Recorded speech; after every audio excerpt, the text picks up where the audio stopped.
So guys, tatawid tayo sa sa Labangan kasi hindi natin kayang magdala ng motor kasi medyo malalim pa dito. Ngayon tatanggalin natin yung tsinelas. Pinahila na natin sa mga kaibigan natin yung motor, no? Ayan, kasi mataas pa talaga dito. Ayan. Di ba? Tatawid tayo. Kasi mamimili tayo doon sa bayan. Ayan yung tubig. O, di ba? Tatawid kami dito sa ilog. Sana wag ako matangay. Ayan, nauna na yung motor ko. Merong hanging bridge dito na ginagawa pero hindi pa tapos. Ayan, marami tayong kasabay.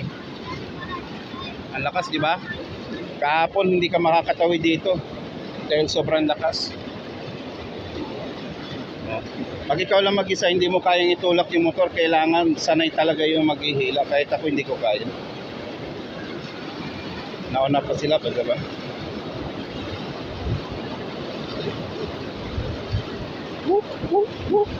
Overtake.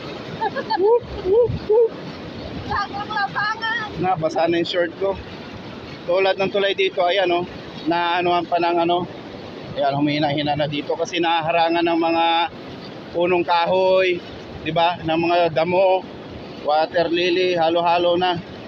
Andito sa ilalim kasi itong tulay na to may may buta sa ilalim.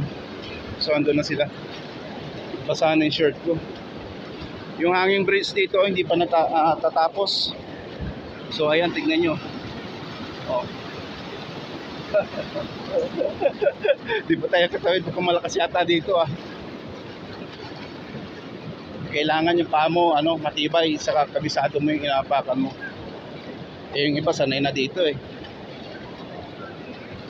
Ayan. Buti nakatawid na tayo. Ang problema nito pagbalik na naman mamaya.